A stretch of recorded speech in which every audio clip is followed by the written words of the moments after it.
چپ بیٹھے ہوئے ہوتے ہیں. میرے پاس ایک دفعہ میں سفر پہ تھا تو ایک شخص آیا اپنی گرل فرینڈ کو لے کر, لڑکا تھا, یونیورسٹی میں کہیں ٹور پہ نکلے ہوئے تھے, ہم بھی گلگت چترال گئے ہوئے تھے, وہ بھی پورا بس بھر کے نا لڑکے لڑکیوں کی جاتے ہیں لوگ یونیورسٹیوں میں. ماں باپ نے تو اپنی بیٹیوں کو بالکل ماشاءاللہ بے غیرت بنانے میں کوئی کسر چھوڑی. ماں باپ چاہتے ہیں اچھی ڈاکٹر بنے ہماری بیٹی, کماؤ پوت بنے, کمائے, تو ان کو اس سے کوئی غرض نہیں ہے بوائے فرینڈ کے ساتھ جا رہی ہے, لڑکوں کے ساتھ جا رہی ہے. آج کل یہ ٹینشن ختم ہو گئی, آخرت کی فکر نہیں ہے نا. تو وہ آیا میرے پاس, کہہ رہے میری گرل فرینڈ ہے, آپ کو سلام کہہ رہی ہے, میں بھی آپ کو سلام کہہ رہا ہوں, میری گرل فرینڈ کے لیے کوئی حکم ہو تو بتائیے. میں نے کہا اس کو حکم یہ ہے, کوئی نصیحت ہو تو بتائیے. وہ تو بیچارہ عقیدت میں آیا تھا. یہ بھی ایک اچھی بات ہے یار, چلو ہمارے پاس کیوں آ رہا ہے, تھوڑی سی مذہب کی محبت ہے تبھی تو آ رہا ہے نا. تو میں نے کہا دیکھو اس کو یہ کہہ دو کہ وہ آپ کو چھوڑ دے اور آپ اس کو چھوڑ دیں. سمجھ میں آ رہی ہے بات؟ تو بری تو لگی ہوگی اس کو, لیکن میں نے کہا پارسل تو کرو نا یار, تاکہ اس رشتے کو لوگ فخر سے کم از کم بولو نا. اگر میں کہتا اچھا گرل فرینڈ اس کو سلام کہیے گا میرا, اپنی گرل فرینڈ, اس کی نظر میں یہ ہوتا ہے کہ یہ کوئی بری بات نہیں ہے. تو میں نے کہا یار آپ کی گرل فرینڈ نے جو کہا ہے کہ مفتی صاحب کو سلام پہنچا دیں اور کوئی نصیحت ہو, میں نے کہا پہلی نصیحت تو یہی ہے کہ وہ آپ کو چھوڑ دیں. اس سے آگے میں نہیں بڑھا کہ بھنگی چمار, یہ اس لیے نہیں بڑھا کہ یہ موقع نہیں تھا, کیونکہ وہ عقیدت محبت میں جب ایک آ رہا ہو نا تو پھر بھنگی چمار نہیں کہا جاتا اس کو, ٹھیک ہے نا. آپ کے تو عقیدت محبت میں نہیں, وہ ویسے ہی آ رہا ہے سلام دعا کے لیے, لیکن یہ بھنگیوں چماروں والا رشتہ ہے, یہ عزت داروں والا رشتہ بولو نہیں ہے. پھر مجھے بعد میں ایک فوراً ایک دم بعض دفعہ ایمرجنسی میں کوئی بات ہوتی ہے نا, تو بعد میں مجھے خیال آیا کہ مجھے ایک جملہ ایڈ کر لینا چاہیے تھا کہ اگر اسی کے ساتھ رہنا ہے تو نکاح کر لو اور آ جاؤ, میں نکاح پڑھا دیتا ہوں یہیں پہ. ہمارے ساتھ اور بھی 2-3 علماء تھے, تو مجھے یہ خیال ہونا بعد میں خیال ہے کہ یار میں نے بڑا چانس مس کر دیا. میں ان سے کہتا, اس کی گرل فرینڈ سے بھی, اس کو بھی کہتا کہ اس پلید رشتے کو ایک جائز رشتے میں فوراً تبدیل کر لو, کوئی ٹینشن کی بات نہیں, ابھی دونوں آ جاؤ, گواہ بیٹھے ہوئے, ابھی نکاح پڑھا کے اس رشتے کو کیا کر دیتا ہوں, ایک جائز میاں بیوی بن جاؤ گے. اور رہنے کی نیت سے, اس نیت سے نہیں کہ گلگت سے واپسی کے ٹور پہ ہم نے کیا کرنا ہے, وہ اس نے عدالت سے خلا لینی اور اس نے طلاق دینی ہے, ایسا کچھ نہیں. رہ لو یار, کیا جا رہا ہے یار تمہارا, کتنا آسان ہے, ابھی بھی تو گھوم ہی رہے ہو نا, میاں بیوی بن کے گھومو, لائف کو انجوائے کرو اور رہنے کی نیت سے. لیکن وہ جب بات آئے گی اوڑے ایکچولی رخصتی کیسے ہوگی, ایکچولی ابھی ایجوکیشن اور ٹوپی ڈرامے بکواسات شروع ہو جائیں گے, فوراً ایک لمبی کہانی شروع ہو جائے گی. اور میں ایسی لڑکیوں کو جو بوائے فرینڈ کے ساتھ گلگت کے ٹور پہ نکلی ہوئی ہے, یہ بھی مشورہ نہیں دیتا کہ اپنی اماں سے پوچھو. اصولی طور پر تو لڑکی کو چاہیے شادی سے پہلے اپنے ماں باپ سے پوچھے. میں کبھی ایسی شادی نہیں کراتا کہ لڑکی کو میں باپ سے پوچھے بغیر اس کا کہیں نکاح پڑھا دوں. لیکن جب تو گھر سے نکل گئی ہے, یہاں ابا کو بتا کے ابا نے اس سے نہیں روکا, اس کا مطلب ابا شادی سے روکنے کا تو اب ابا نے حق اپنا خود ہی ختم کر دیا ہے. جب تم ایک بوائے فرینڈ کے ساتھ راتیں ہوٹل میں گزار رہی ہو, یہ کام ابا سے پوچھ کے کیا اس نے, کیا ہو گیا؟ تو اب میں اس کے ابا سے پوچھ کے اس کا نکاح کراؤں گا, تو میں تو کراؤں گا اس کا نکاح کہ بھائی یہ یہاں تک آ گئی, ابا آپ سے پوچھے بغیر, آپ روکتے تو رک نہیں سکتی تھی, یا آپ نے روکا ہی نہیں, اس کا مطلب آپ نے اس کو زنا کی اتھارٹی دے دی ہے, تو پھر میں اس کا آپ سے پوچھے بغیر نکاح پڑھاؤں گا. سمجھ میں آ رہی بات؟ پھر ابا کل کہیں گے نا کہ آپ نے ہمارا نکاح کیوں پڑھا, میں دونوں گھوم رہے تھے, راتیں گزار رہے تھے اکٹھے, اس برائی سے روکنے کے لیے ہم نے کیا کیا ہے, ان کا نکاح پڑھا دیا. کہیں گے آپ کون ہوتے میری بیٹی کا نکاح پڑھانے والے؟ تو میں اس سے کہوں گا آپ اس بچی کے باپ بعد میں ہو, اس بچی کا حق پہلے اللہ سے کیا ہے, بولو نا. اللہ کا رشتہ پہلے مقدس ہے, اللہ اس برائی کو پسند نہیں کرتا. تو اللہ نے مجھے یہ اتھارٹی دی ہے کہ آپ کی ولایت نکاح کے معاملے میں اس پہ ساقط ہو چکی ہے, آپ اس کے ولی شادی بیاہ کے معاملے میں رہے نہیں ہو. سمجھتے ہو کہ نہیں سمجھتے؟ تو مجھے خدا نے اجازت دی ہے کہ میں ان کا نکاح پڑھا دوں آپ سے پوچھے بغیر, کیونکہ یہ کام کے لیے بھی تو ولی کی اجازت چاہیے تھی نا.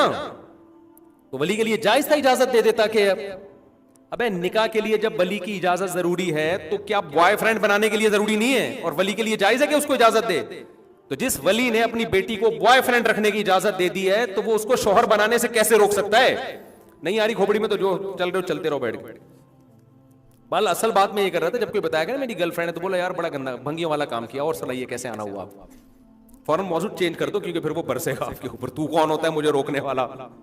ایک دفعہ یہ پارسل کر دیا کرو تاکہ اس کو شاید اس کے ضمیر جاگ جائے کہ میں کوئی اچھا کام نہیں کر رہا, شاید اپریشیٹ نہ کیا کرو. اور گرل فرینڈ کا جو رشتہ ہے نا, یاد رکھو اس کے جوڑنے کا کوئی ثواب اسلام میں نہیں ہے. غیر مسلموں میں گرل فرینڈ کا کلچر ان کے کلچر کا حصہ بن چکا ہے. اسی وجہ سے یہ چیز مسلم سوسائٹی میں بھی امپورٹ ہو رہی ہے. خوب سمجھ لو, سب سے غلیظ اور گندا اور پلید اور ناپاک اور گوبر والا رشتہ بوائے فرینڈ اور گرل فرینڈ کا رشتہ ہے. یہ اتنا غلیظ رشتہ, کسی کو بتاتے ہوئے نا شرمایا کرو کہ میری گرل فرینڈ ہے. یہ ناپاک رشتہ ہے, اس محبت پہ کوئی ثواب نہیں ملتا. ان کا فزیکل ریلیشن ہوا, 4 گواہوں سے ثابت ہو گیا ان کمبختوں نے زنا کیا ہے, تو اسلام کہتا ہے ان کو کوڑے مارو. شادی شدہ نے گرل فرینڈ رکھی ہوئی ہے, اسلام کیا کہتا ہے, حکومت کو کہتا ہے آپ نہ یہ کام کریں کہ اس کو زمین میں گاڑ کے پتھروں سے مار کے ہلاک کر دو. اور کنوارا یہ کام کرتا ہے, گرل فرینڈ رکھتا ہے, تو اسلام کیا کہتا ہے, چوک پہ 100 کوڑے مارو اس کو. اتنا غلیظ, اتنا گندا, اتنا پلید رشتہ کس کا؟ گرل فرینڈ اور بوائے فرینڈ کا. غیر مسلموں میں فخر ہے, پوچھتے ہیں آپ کی کوئی گرل فرینڈ ہے تو اس کو یہ تحفہ دیں. آپ زمین میں گڑ جایا کرو یہ بتاتے ہوئے کہ میری کوئی گرل فرینڈ ہے. نہیں آ رہی میرا خیال بات سمجھ میں؟ گرل فرینڈ سے رشتہ جوڑو گے, خدا کی نظر میں ناپاک اور پلید بن جاؤ گے, زانی کہلاؤ گے. بیوی سے جتنا قریب ہوگے اللہ کی نظر میں اتنے ہی مبارک اور مقدس بن جاؤ گے. سمجھتے ہو, بیوی سے محبت پہ ثواب ہے. بیوی کے سامنے جھوٹی تعریف کرنے پر بھی, حدیث میں آتا ہے جھوٹ بولنا کہیں بھی جائز نہیں ہے, لیکن بیوی کو خوش کرنے کے لیے, اس کی جھوٹی تعریف کے لیے جھوٹ بولنے پر بھی ثواب کر دیا اللہ تعالی نے. قانون چینج کر دیا اپنا کہ اگر جھوٹ موٹ تعریف کر دو کہ خوش ہو جائے گی وہ, تو کوئی بات نہیں ہے, جھوٹ بولنا بھی جائز ہے. اتنا اللہ کو میاں بیوی کا رشتہ محبوب ہے. نبی صلی اللہ علیہ وسلم نے فرمایا جب مرد اپنی زوجہ سے خواہش پوری کرتا ہے اللہ اس پہ بھی ثواب دیتے ہیں. صحابہ نے عرض کیا یا رسول اللہ وہ تو اپنی خواہش پوری کر رہا ہے, اس پہ ثواب کیوں؟ آپ نے فرمایا بتاؤ اگر وہ کسی عورت سے زنا کرتا, یعنی گرل فرینڈ کے پاس جاتا, تو گناہ ملتا کہ نہیں ملتا؟ صحابہ نے کہا ضرور. فرمایا کیا بات ہے کہ تم گناہ کو گناہ تو کاؤنٹ کر رہے ہو, حلال میں ثواب کو کاؤنٹ نہیں کر رہے. اس نے برائی سے اپنے آپ کو بچایا ہے. تو یہ غلیظ گندا رشتہ, یہ اس کو جتنی برا بلا کہو نا کم ہے. جب بھی کوئی آپ کا دوست آ کے بتایا کرے نا میری گرل فرینڈ ہے, آپ بولو یار بڑا پلید رشتہ ہے یار, بڑا گندا, بڑا غلیظ, بھنگیوں والا کام کیا تو نے یار. پھر اپنی دوسری بات فوراً چینج کر دو. ایک دفعہ یہ بولا ضرور کرو, کیونکہ ہم معاشرے میں اس کو برداشت, میں نہیں کہہ رہا آپ اس پہ مارے پیٹیں, یہ تو آپ نہیں کر سکتے, نہ کرنا چاہیے آپ کو. کسی کی نجی زندگی میں آپ کو کوئی حق نہیں ہے کہ آپ اس پہ سختی کریں, لیکن اس کی تعریف نہ کیا کریں, چپ نہ رہا کریں. سمجھتے ہو, جب بھی بولے نا کہ میری گرل فرینڈ ہے یا میرا بوائے فرینڈ ہے, آپ بولے بڑے پلید کام کیا, بھنگیوں والا کام کیا, اس سے اچھا تھا گٹر صاف کر لیتا, بھنگی بن جاتا. ہاں آپ بتائیے کس سلسلے میں آنا ہوا. ایک دفعہ پارسل ضرور کیا کرو. مفتی صاحب قرآن حدیث کی روشنی میں جنت کی زندگی کیسی ہوگی, کیا وہاں خواہش ہوگی؟ وہاں تو خواہش ہوگی, کیا وہ پوری ہو جائے گی؟ نہیں, جنت میں گاڑیاں ہوں گی, جنت میں ہر خواہش پوری ہوگی. وَلَكُمْ فِيهَا مَا تَشْتَهِي أَنفُسُكُمْ, قرآن کہہ رہا ہے جس چیز کا بھی تمہارا دل چاہے گا وہ تمہیں وہاں ملے گی. وَلَكُمْ فِيهَا مَا تَدَّعُونَ, جو بھی مانگو گے وہ بھی ملے گا لازم. فَلَا تَعْلَمُ نَفْسٌ مَا أُخْفِيَ لَهُم مِّن قُرَّةِ أَعْيُنٍ, اللہ فرماتے ہیں ہم نے اپنے نیک بندوں کے لیے جو گناہوں سے بچتے ہیں, زنا سے, شراب سے, نماز قضا کرنے سے, والدین کی نافرمانی سے, رشتہ داری توڑنے سے, سود کھانے سے, داڑھی کاٹنے سے, اور چوری کرنے سے, کسٹمر کو ٹھگنے سے, یہ جو برائیاں ہیں نا, جو لوگ بھی ان سے بچتے ہیں, مختلف جگہوں پر مختلف مضامین میں یہ آیت وارد ہوئی ہے, تو اللہ فرماتے ہیں ہم نے ان کی آنکھوں کی ٹھنڈک کا کیسا سامان چھپا کے رکھا ہے, یہ کسی کو خبر نہیں ہے. کیا زبردست آیت ہے یار. اللہ کہتے ہیں کسی نفس کو خبر ہی نہیں ہے کہ ہم نے آنکھوں کی ٹھنڈک کا کیسا سامان چھپا کے رکھا ہوا ہے اپنے نیک بندوں کے لیے. تو ہر خواہش جنت میں پوری ہوگی. بعض لوگ یہ کہتے ہیں کہ بعض لوگوں کی تو خواہشات ہی الٹی سیدھی ہوتی ہیں, تو یاد رکھو جنت میں کوئی غیر فطری خواہش انسان کو ہوگی ہی نہیں. سمجھتے ہو, کوئی ایسی خواہش نہیں ہوگی جو انسان کی نیچر سے میچ, بولو, نہیں کرتی. سمجھتے ہو نا. اکثر خواتین یہ سوال پوچھتی ہیں کہ ہم نے ایک میاں کے ساتھ بمشکل گزارا کیا, ظالم میاں کے ساتھ نبھایا بچوں کی خاطر, اب وہ مر گیا ہم نے دوبارہ شادی نہیں کی تو علماء سے یہی سنا ہے کہ جنت میں یہی والا ملے گا جو لاسٹ میں آپ کا میاں ہوگا. تو ہماری تو خواہش ہے کہ ہمیں یہ والا نہ ملے, ہمیں تو وہ والا ملے. کوئی سا بھی ان کی نظر میں ہوتا ہے, سمجھتے ہو؟ تو اس کا جواب یہ ہے کہ یہ جو میاں ہے اگر یہ برا تھا تو جنت میں جائے گا ہی نہیں. اصل تو پھر یہی ہے کہ اس کو سزا ملے گی تو کسی اور ڈپارٹمنٹ میں ہوگا, پھر اللہ آپ کا نکاح کرا دیں گے کسی انسان کے بچے سے جو کہاں جائے گا, جنت میں. اور اگر یہ جنت میں گیا کسی کی سفارش کی وجہ سے تو اللہ آپ کے دل میں اس کی محبت پیدا کر دیں گے.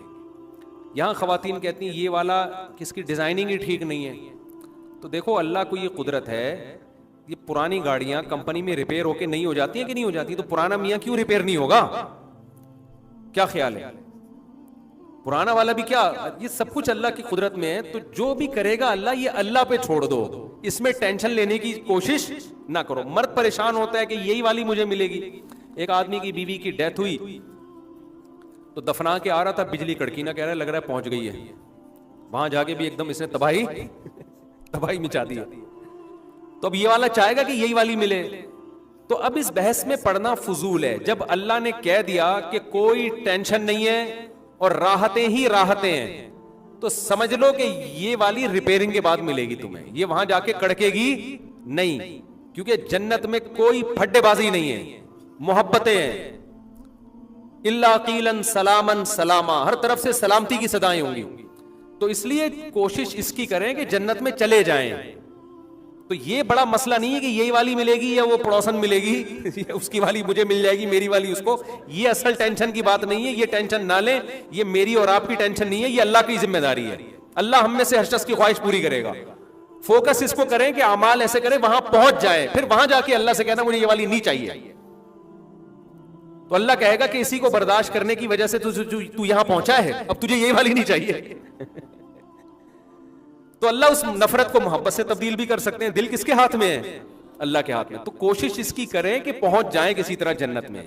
اور عورت کو بھی چاہیے کہ وفا کرے اپنے میاں کے ساتھ, آدمی کو بھی چاہیے اپنی زوجہ کے ساتھ بولو وفا کرے. شریف لوگوں کے لیے جنت ہے, بے وفاؤں کے لیے نہیں ہے. جوڑنے والوں کے لیے ہے, توڑنے والوں کے لیے نہیں ہے. تو ہاں بہت مجبوری ہو جائے پھر توڑنا, پھر اسلام نے اجازت دی ہے, لیکن وہ مجبوری آج کل ہو نہیں رہی ہے, ایویں ہی ٹوٹ رہی ہے ذرا ذرا سی باتوں پہ رشتے. تو ابھی تو جوڑے, اللہ کو جوڑنے والا. جنتیوں میں جتنے بھی جنتی ہیں اللہ نے سب کی علامات رشتے جوڑنا بتایا ہے, توڑنا نہیں بتایا. تو رشتوں میں میاں بیوی کا بھی تو رشتہ ہے کہ نہیں ہے, ماں باپ کا رشتہ, اولاد کا رشتہ, بہن بھائیوں کے رشتوں کو جوڑتے ہیں, توڑتے نہیں ہیں. ماشاءاللہ اللہ تعالیٰ کی مہربانی سے 19 بچوں کا باپ ہوں. اب تو مولوی بھی بولتے ہیں کہ بچے بند کرا لو. بولنے دو مولویوں کو, آپ کے بچے ہیں, اللہ کی مخلوق ہے, اللہ روزی دے رہا ہے, میاں بیوی مل کے خوشی خوشی پال رہے ہیں, تو دوسرے کو تکلیف کیوں ہو رہی ہے؟ ان کو یہ تکلیف ہو رہی ہے کہ رزق کم ہو جائے گا فیوچر میں, یہ تکلیف ہو رہی ہے نا. تو ان سے کہیں کہ جب اتنے کروڑوں لوگوں کا رزق کم نہیں ہوا تو 19 کے اضافے سے کوئی کم نہیں ہوگا. سمجھتے ہو؟ اور بچہ پیدا ہوتے ہی ماں کی چھاتیوں میں دودھ اللہ تعالیٰ پہلے ڈال کے بتا دیتے ہیں کہ اس کا رزق کس کے ذمہ ہے, میرے ذمہ. لوگ پھر وہی لبرل لوگ وہی فضول بکواس کرتے ہیں کہ صرف دودھ ہی تھوڑی ہے, بہت سارے اور بھی مسائل ہیں. ان سب کے جواب میں بہت ڈیٹیل سے بار بار دے چکا ہوں. صحابہ میں تو بہت ملتا ہے ہمیں. حضرت خالد بن ولید کے 40 بچے تھے, سمجھتے ہو نا. حضرت انس بن مالک رضی اللہ تعالیٰ عنہ کو نبی نے دعا دی تھی کہ اللہ اس کے عمر میں بھی برکت دے, اس کی اولاد میں بھی. بخاری کی حدیث ہے.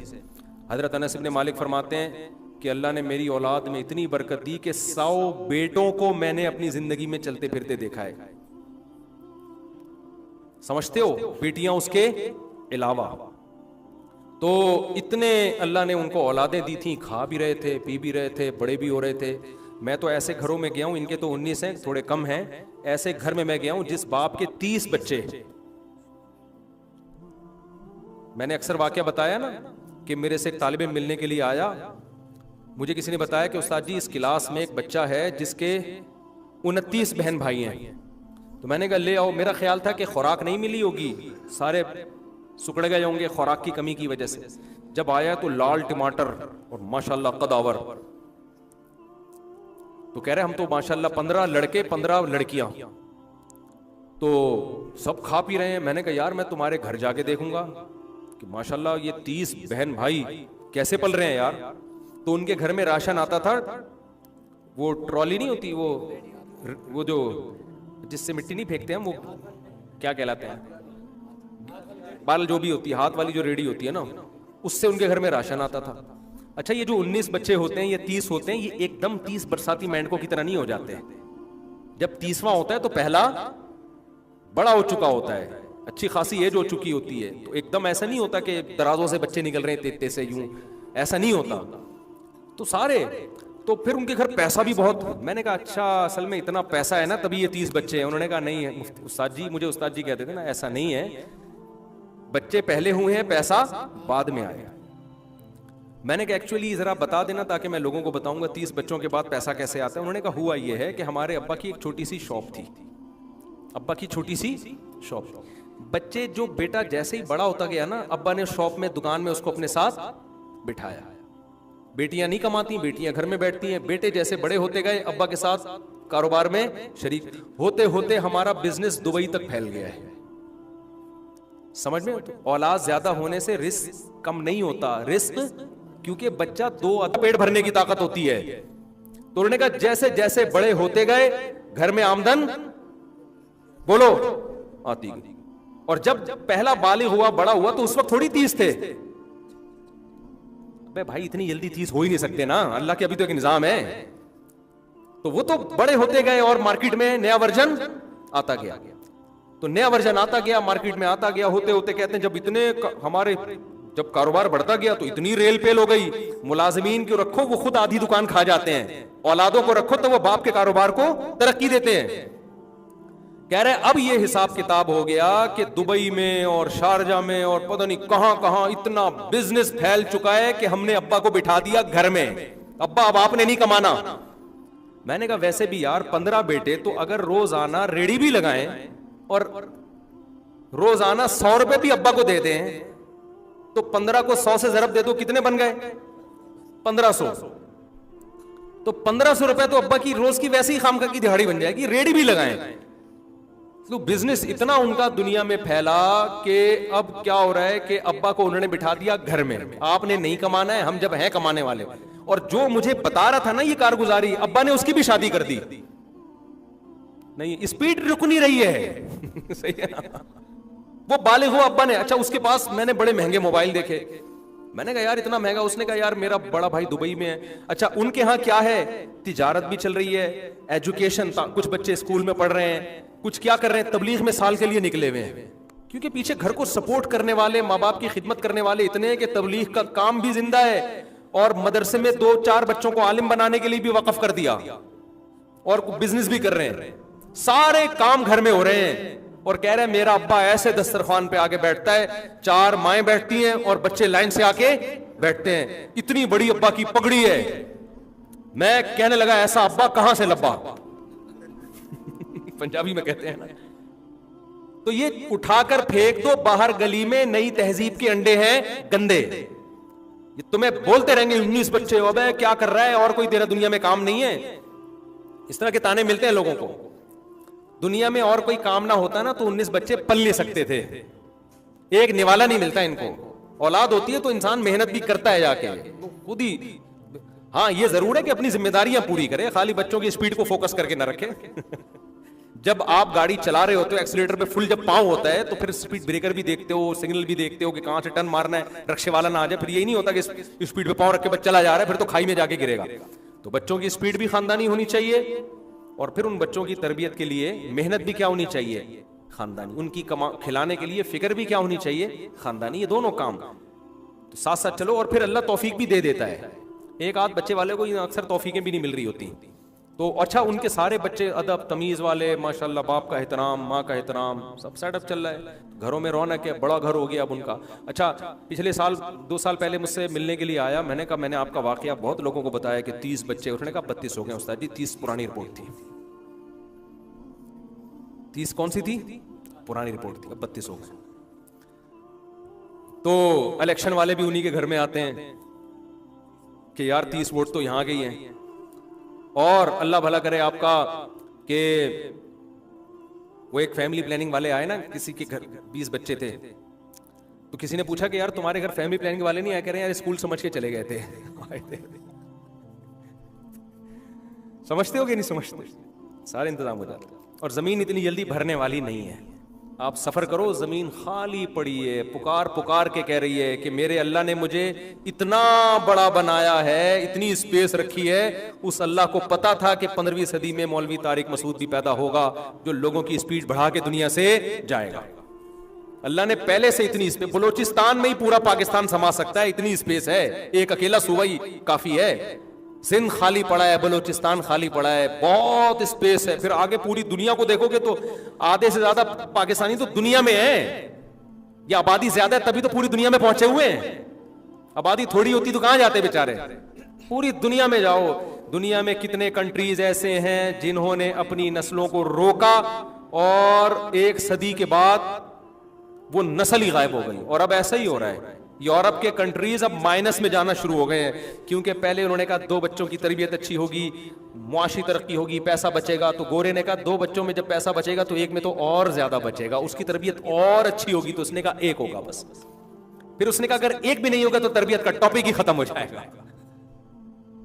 یہ نعرے یہاں بھی لگائے جا رہے ہیں. تو اسلام اس کے اپوزٹ 180 ڈگری پہ لے جا رہا ہے. اسلام کہہ رہا ہے اللہ کی نعمت ہے, یہ بولی بھائی یشاء اناسا, جس کو چاہتا ہوں بیٹیاں گفٹ کرتا ہوں, جس کو چاہتا ہوں بیٹے گفٹ. تو گفٹ تو کم ہو اچھا ہے یا زیادہ ہو اچھا ہے؟ جتنا زیادہ ہو اچھا ہے. ہاں اپنی ذمہ داری بھی پوری کریں, خالی اسپیڈ پہ پاؤں نہ رکھیں. کافی ہو گیا میرا خیال ہے, اب بھی اسپیڈ نہیں بڑھی نا. میں اللہ سے کہوں گا اللہ میں اپنی ذمہ داری پوری کر کے چلا گیا تھا, یہ ہو گیا. چلو اللہ تعالیٰ سمجھنے کی عمل کی توفیق عطا فرمائے. وما علینا الا البلاغ.